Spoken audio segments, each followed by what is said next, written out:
사랑하는 성도 여러분, 반갑습니다. 긴 고난의 기간 동안에 더욱더 건강하시고 새해에 더 영원하고 좋은 일 계속 넘쳐나기를 주 예수의 이름으로 축원합니다. 금요 성경 아카데미 19번째 시간, 이제 시가서 강해를 본격적으로 합니다. 욥기, 시편, 잠언, 전도서, 아가서를 시가서라고 이야기하는데 오늘 서론을 다 끝냈고 욥기를 시작하도록 하겠습니다. 욥기는 이해할 수 없는 고난을 당하는 의인이 끝내 하나님을 바라보면서 하나님을 만나서 회복하는 이야기입니다. 간단하게 말했지만 여기에 얼마나 많은 내용이 포함되어 있는지 모릅니다. 연극을 하는 사람은 셰익스피어의 것을 반드시 하고 싶어하고 산에 오르는 사람은 에베레스트를 오르고 싶어합니다. 성경에 모든 것이 봉우리지만 그 중에 참 깊고 오묘하고 우리 실생활에 너무나 적용이 되는 귀한 봉우리가 있다면 욥기의 봉우리입니다. 오늘 그 욥기를 봅니다.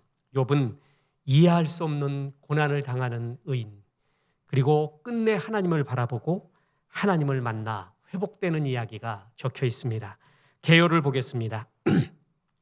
욥은 하나님을 경외하는 의인이었습니다. 사탄은 하나님이 욥에게 많은 복을 주셨기 때문에 욥이 그렇게 하나님을 경외하는 것이라고 했습니다. 하나님은 그렇지 않다고 했습니다.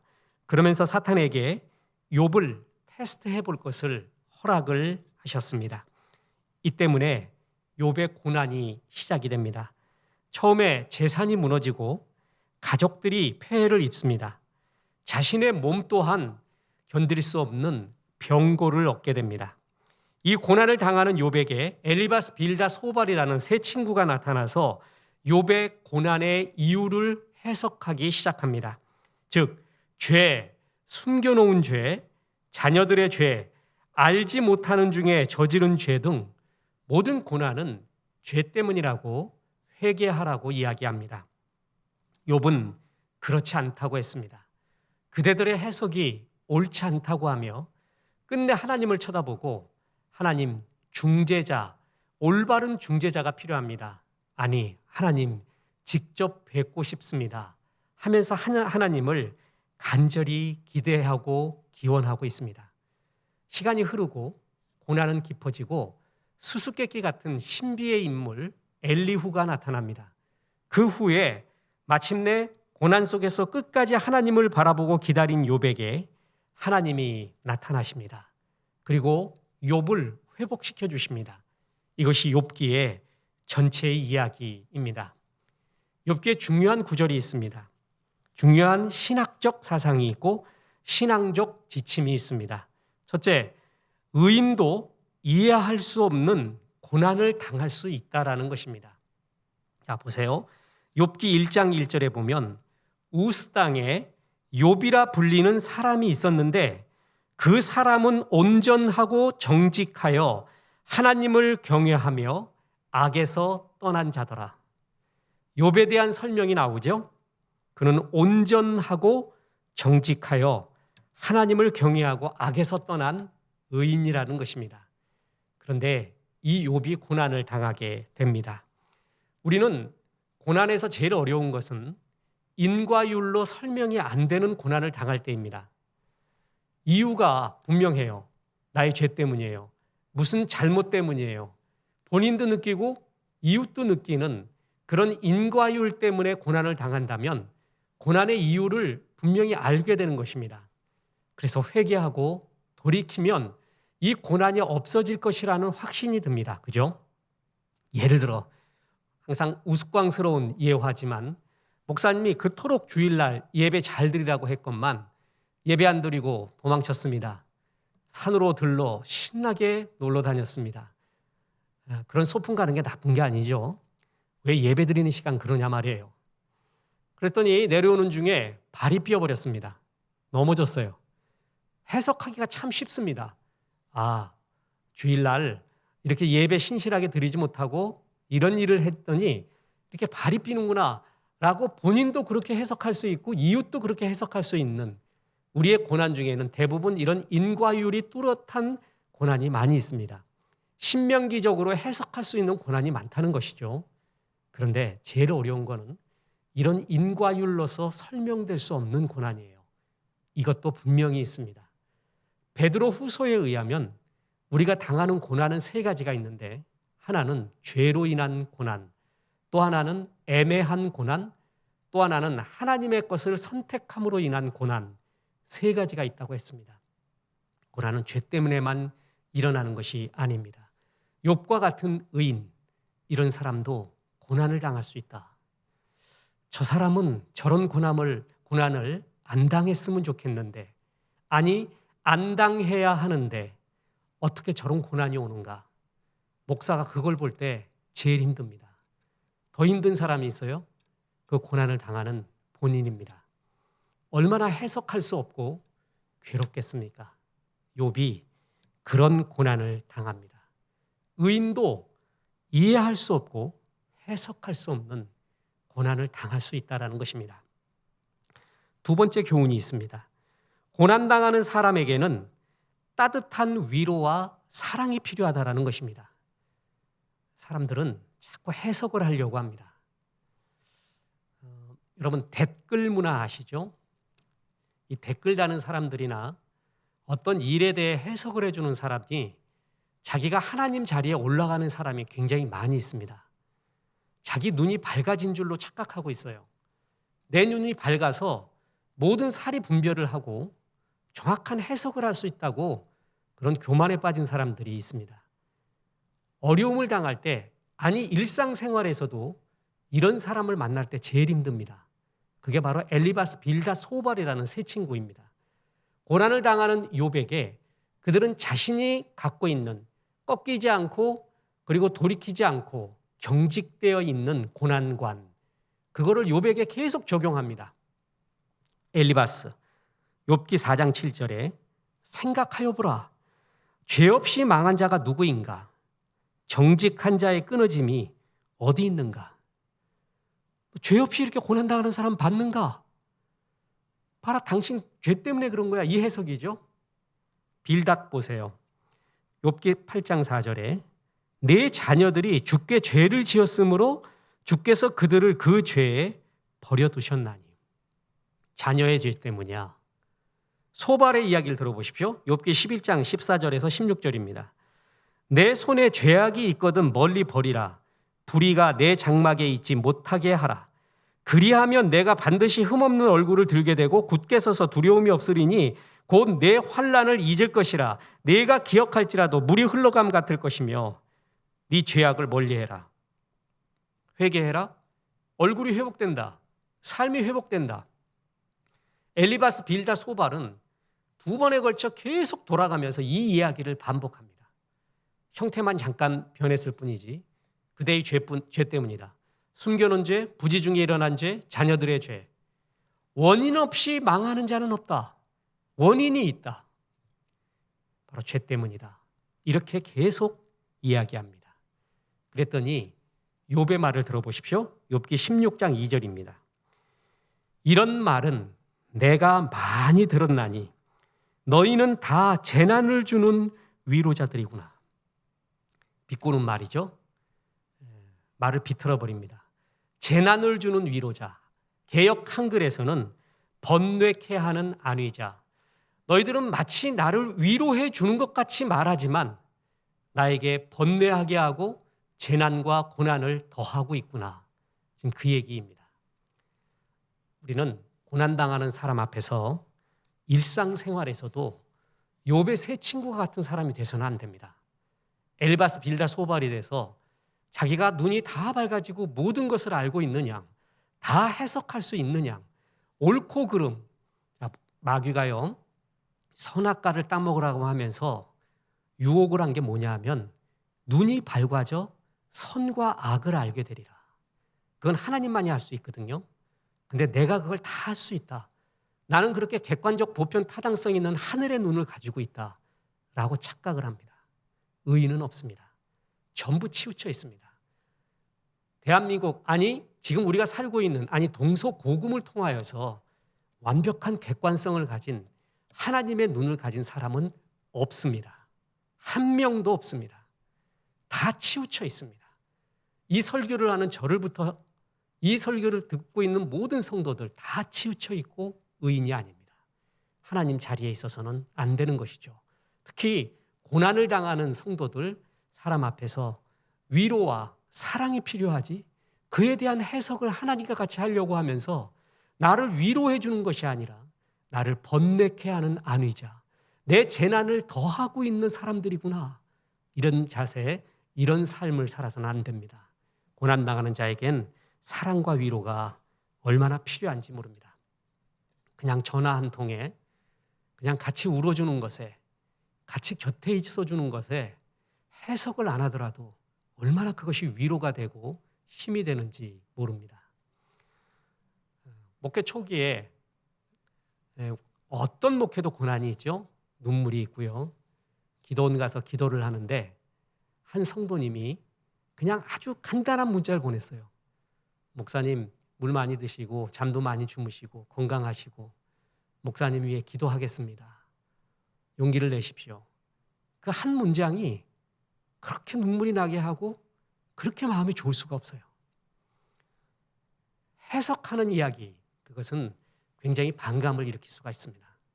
같이 위로해주고 사랑해주고 같이 있어주는 고난당하는 자에게는 그런 것이 얼마나 필요한지 모릅니다. 세 번째 교훈이 있습니다. 이해할 수 없는 고난 속에서도 인내하며 하나님을 바라보아야 한다는 것입니다. 자, 하나님은 마침내 나타나십니다. 제가 이 욥기 신학 석사 THM 논문 쓰면서 욥기 38장 1절 너무나 간단하거든요. 보세요. 그때 여호와께서 폭풍 우 가운데에서 욥에게 말씀하여 이르시되, 마침내 기다리고 기다리던 기다리고 기다리 하나님이 나타나신 것입니다. 이 짧은 구절이 그렇게 감동스러웠습니다. 그렇게 좋을 수가 없었습니다. 얼마나 눈물이 나는지 고난당한 사람이 하나님 만나고 싶습니다. 하나님이 어떤 말씀을 진짜 하는가 그것을 느꼈을 때 그때 오는 감동은 이루 말할 수가 없죠. 그런데 THM 공부를 처음 하는데 조직신학 시간에 담당 교수님이 택한 교재가 뭐냐면 랭던 길키라는 현대 신학자의 폭풍 속에서라는 책이었습니다. 바로 이 구절이에요. 하나님이 폭풍 속에서 나타난 이유가 뭔가, 그걸 가지고 쭉 신학적 이야기를 하는 건데, 왜 폭풍인가 뭐 얘기를 많이 해요. 제가 발표할 때 얘기했습니다. 폭풍이건 벼락이건 쓰나미건 뭐건 간에 하나님이 나타났다는 것이 제일 좋습니다. 하나님이 나타나셨다. 마침내 말씀하셨다. 이것처럼 좋은 일이 어디 있겠습니까? 사무엘 베케트를 비롯한 까미, 사르트르 같은 실존주의자들이 있습니다. 이들은 하는 말 중에 그 무신론적 실존주의자들의 여러 가지 사상 중에요, 오지 않는 것, 이루지 못한 것, 그러나 끝내 기다리는 것, 그 대표적인 것이 사무엘 베케트의 고도를 기다리며 라는 책입니다. 고도가 누군지도 모르고 어떤 놈인지도 모릅니다. 근데 기다립니다. 기다릴 수밖에 없어요. 근데 고도는 끝내 나타나지 않아요. 사무엘 베케트가 그 책을 쓴 그때부터 지금까지 고도는 안 나타납니다. 그런데 기다리고 있습니다. 아직도 세계 곳곳에서 고도를 기다리며 연극을 상영하면서 고도를 기다리고 있습니다. 맨 마지막 장면이 뭔지 아세요? 오늘 고도는 안 온대요. 애가 말하고 들어가니까 거기서 에스트라공 같은 주인공들이 그러고 들어가요. 그게 끝이에요. 그리고 내일 또 기다리는 거예요. 근데 우리 하나님은 그렇지 않습니다. 고도처럼 막무가내로 혹시나 하는 마음으로 기다리는 게 아니라 주님은 이 고난당하는 자에게, 간절히 원하는 자에게, 보고 싶은 자에게 나타나서 말씀하시는 하나님. 옛적부터 지금까지 여러 모양과 방법으로 말씀하시는 하나님. 엔도 슈샤크가 주장하듯이 침묵하시는 하나님이 아닌 어떻게 하든 말씀하고 싶어 하시는 하나님. 하도 말을 안 들으니까 독생자 예수 그리스도까지 보내서 십자가에 죽기까지 하면서 말씀하고 싶은 하나님. 그 하나님의 이야기. 눈물 끝에, 기다림 끝에 마침내 하나님이 나타나셨다라는 것입니다. 기다립시다. 그때는 아무도 모르지만 우리는 신실하게 이해할 수 없는 현실에서 주님 바라보고 기다려야 됩니다. 그랬더니 욥의 인내와 주께서 주신 결말, 이것이 있다라는 것입니다.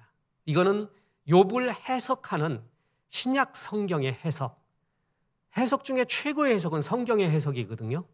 신약 성경이 욥에 대해서 어떻게 해석하냐 하면 야고보서 5장 11절에 보라, 인내하는 자를 우리가 복되다 하나니 너희가 욥의 인내를 들었고 주께서 주신 결말을 보았거니와 주는 가장 자비하시고 긍휼히 여기시는 이시니라. 욥은 한마디로 인내하는 자였다. 이해할 수 없는 현실 속에서도 끝내 하나님을 바라보는 자였다. 그리고 그 욥에 대한 주께서 주신 결말이 있다. 자, 보세요. 주께서 주신 결말 보겠습니다. 욥기 42장 10절입니다. 욥이 그의 친구들을 위하여 기도할 때 여호와께서 욥의 공경을 돌이키시고 여호와께서 욥에게 이전 모든 소유보다 갑절이나 주신지라. 욥기 42장 12절 보십시오. 여호와께서 욥의 말년에 욥에게 처음보다 더 복을 주시니 그가 양 14,000과 낙타 6,000과 소 1,000결이와 암나귀 1,000을 두었고 처음보다 더 복을 주시니. 이거는 약과입니다. 욥을 회복시키는데 갑절이나 회복시키셨죠. 그런데 이런 소유의 회복보다 더 큰 것이 욥기 42장 5절입니다. 내가 주께 대하여 귀로 듣기만 하였사오나 이제는 눈으로 주를 배움나이다. 저도 이 구절의 정확한 의미는 잘 모르겠습니다. 수많은 주석서를 보고 원문을 사역을 해보고 컨텍스트를 비교해보고 성령께 도움을 구하고 그래도 딱 잡히지는 않습니다.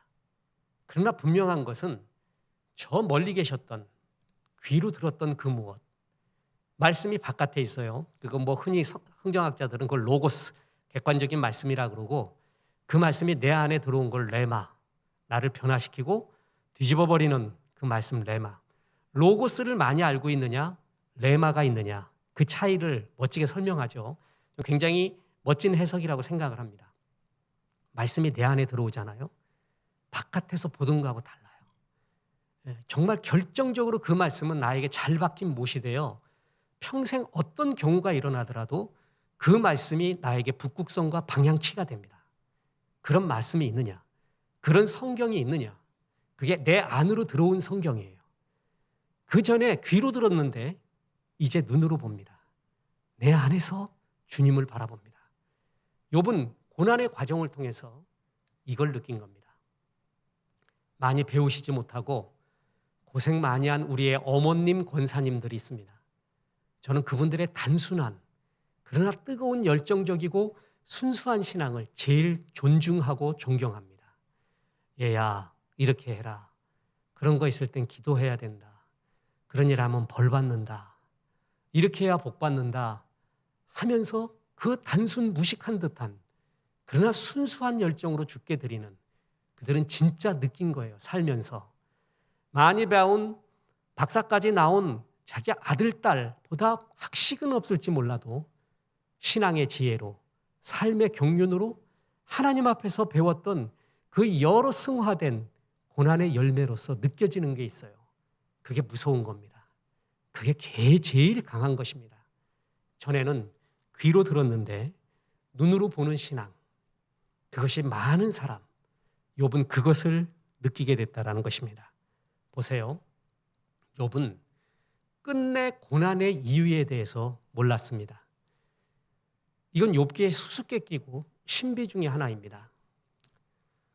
천상회의, Heaven's Council이라고 하는데 거기에 왜 사탄이 들어올 수 있었는가? 거기서 하나님, 욥이 왜 저렇게 의인인 줄 아십니까? 까닭 없이 의인된 줄 아십니까? 하나님이 주신 복 때문이죠. 하나님은 아니래요. 네, 테스트 해보겠습니다. 그래서 테스트가 시작돼서 욥의 고난이 시작이 됩니다. 욥은 끝내 그걸 모릅니다. 보세요. 몰라도 상관없는 절대 믿음. 다 해석되어야지만이 가는 믿음이 아니라 설득되고 이해되어야지만이 가는 믿음이 아니라 이해되지 않고 설명할 수 없어도 하나님에 대한 절대 믿음. 이것이 욥이 배워가기 시작한 것이었습니다. 이제 욥기에 아주 중요한 교훈이 또 하나 있습니다. 그것은 하나님이 욥을 통해서 우리에게 말씀하고 싶은 최고의 신학의 최고봉인 하나님의 자유에 대한 것입니다. 하나님은 우리의 문제에, 기도에, 실존에 대답해 주셔도 하나님, 안 해 주셔도 하나님입니다. 욥기를 가리켜 최고 실존주의 문학이라고까지 문학에서는 표현을 합니다. 실존주의에서 굉장히 중요한 명제 중에 하나가 뭐냐면 실존은 본질에 앞선다는 거예요. 이게 중요한 말이거든요. 내 지금 실존, 문제가 되게 중요한 거예요. 내 가족을 위해서 내가 뭘 택하는가? 본질, 이데올로기 갖고 날 말하지 마라. 이렇게 급진적인 사람은 말할 정도로 실존이 더 중요하다. 실존은 본질, 에센스에 앞선다. 중요한 말이거든요. 그 실존주의의 최고봉이 욥기예요. 욥은 너무나 고난이 커요. 문제가 큰 사람의 특징이 뭔지 아세요? 이 문제를 해결받아야 됩니다. 그래서 항상 뭐냐 하면 기도할 때 내 문제를 해결해 주는 하나님을 바라봐요. 실존 속에서의 하나님이라고 표현하죠. 내 문제를 해결해 줄 때 하나님, 내 문제를 해결해 주지 않으면 하나님이 아니지? 이러고도 하나님이야? 하면서 항상 자기 문제와 실존 속에 하나님을 가두어요. 그만큼 내 문제와 고난이 크다라는 것이죠. 욥이 그러합니다. 그런데 그래서 하나님 나와봐서 한번 따져봅시다. 나 죽는 건 문제 아니요. 왜 내가 이런 고난 당합니까? 엘리바스, 빌다, 소발은 해석이 틀렸습니다. 수수께끼 같은 신비의 인물 엘리후도 아닙니다. 나요? 죄인냐고요? 나를 풀부에 던져보십시오. 나는 정금 같은 사람입니다. 나 불순물 없습니다. 죄 때문에 이런 고난 당하는 거 아닌 거 하나님도 아시지 않습니까? 나는 정금 같은 사람이에요. 나에게 얘기합시다. 욥은 끝내 말하고 싶었어요. 그 하나님이 나타났어요. 그럼 우리가 이해할 수 있는 장면은 뭐냐 하면 욥아, 너 정말 고생 많았다. 이 긴 기간 동안에서 너는 인내하며 믿음을 지켰구나. 너의 고난 말이야. 네가 진짜 알고 싶었던 그 고난의 이유가 있는데 사단이 천국 회의에 왔더구만. 그러면서 까닭 없이 믿는 의인이 있습니까? 라고 시작된 것이 고난의 시작이다. 이제 됐니? 이게 우리가 이해하는, 우리가 이 욥기를 바라볼 때 해석할 수 있는 결말이에요. 근데 하나님이 그런 말을 하지 않습니다. 대신에 뭐냐 하면 욥의 실존, 욥이 지금 왜 고난당하고 왜 이런 아픔을 겪습니까? 라는 그 답변과는 너무나 거리가 먼 이야기를 해요. 보세요. 욥기 38장 1절에서 4절 다시 봅니다. 그때 여호와께서 폭풍우 가운데에서 욥에게 말씀하여 이르시되 무지한 말로 생각을 어둡게 하는 자가 누구냐? 너는 대장부처럼 허리를 묶고 내가 네게 묻는 것을 대답할지니라. 내가 땅에 기초를 놓을 때에 내가 어디 있었느냐? 내가 깨달아 알았거든 말할지니라. 무슨 얘기예요? 욥은 듣고도 싶지 않은 얘기예요. 지금 나의 실존, 내가 풀어야 될 문제하고는 너무나 다른 문제예요. 다른 문제. 이걸 현대적으로 얘기하면 주님, 내가 왜 다리가 부러졌습니까? 내가 왜 이런 고난 당해야 됩니까? 주님 가르쳐 주십시오. 살려 주십시오. 그 천신만고 끝에 주님이 나타나서 그랜드 캐년을 보여주고 있어요. 북극을 보여주고 있어요. 달나라 보여주고 있어요. 화성을 보여주고 있어요. 너 이거 어떻게 만들어진 줄 아냐? 이거 내가 만들었다. 태초에 아무것도 없을 때 천사들의 노래만 들을 때 이런 거 만들었다. 바다 물속에 뭐가 있는 줄 아니? 사막에 뱀의 자국이 뭔 줄 아니? 욥의 실존, 욥은 관심 갖지도 않는 이 영역, 말하고 싶지도 않는 영역의 얘기를 계속 꺼내는 게 욥기 38장부터의 이야기예요. 그게 뭐냐? 하나님의 자유하심, 절대주권. 나는 말이야, 너의 문제에 매여 있는 하나님이 아니라 네 문제에 답해줘도 되고 답해주지 않아도 하나님이야.